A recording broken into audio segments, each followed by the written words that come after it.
quand la diffamation, les intoxications gagnent le marché de la communication, la population est libre de croire aux informations relayées ou pas. Il faut comprendre que le contexte qui justifie la prise de service, l'investiture du président Patrice Talon, est un contexte où dès le lendemain des élections, la situation socio-politique et économique a commencé par ne pas aller comme les gens souhaitaient. Mieux, on a formé des gens dans la ville, dans tout le pays, qui sont des turiférés du mensonge. Alors ce chef d'État, c'est vrai. Ce qui fait le fort du président Patrice Talon, c'est qu'il aime être discret.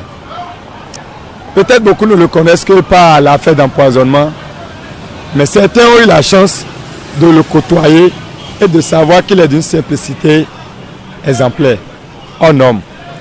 Et il n'aime pas faire du bruit autour de lui pour faire ce qu'il veut faire.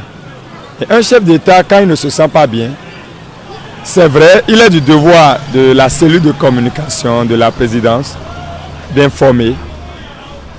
Mais il est aussi loisible d'informer ou pas. L'essentiel, c'est que le président se porte bien. Les Béninois ont pleinement raison. Ils ont raison parce que nous avons aujourd'hui affaire avec un gouvernement, avec des autorités qui ne disent pas la vérité. Je dis bien qu'ils ne disent pas la vérité. Maintenant, si les gens ne croient pas, oui, même moi je ne croyais pas. Quand on m'avait informé que le chef d'État est rentré, qu'il est à l'église, je ne croyais pas. Jusqu'au point où j'ai été obligé d'envoyer le message à un journaliste qui m'a confirmé. Oui, j'ai eu la confirmation. Mais jusqu'à présent, je ne crois pas parce que je veux le voir.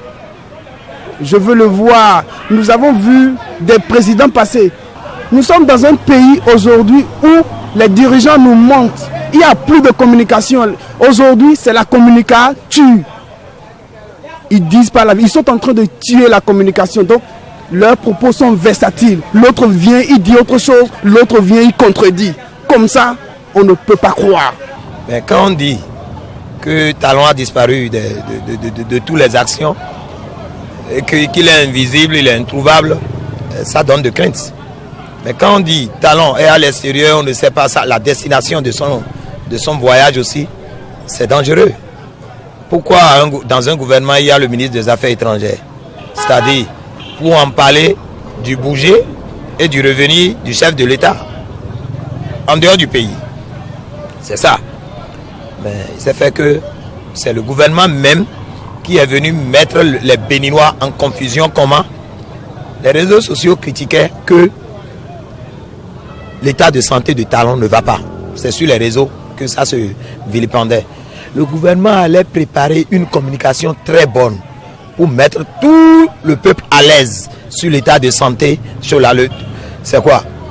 Vous croyez que les Béninois veulent la mort de Talon? Je n'y pense pas.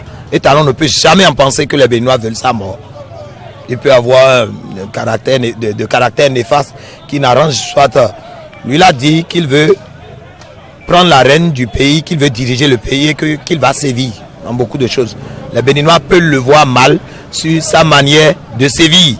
Mais le Béninois applaudira demain, dans l'avenir, si les actes de sévir qu'il a dit ont apporté un plus au développement de notre pays.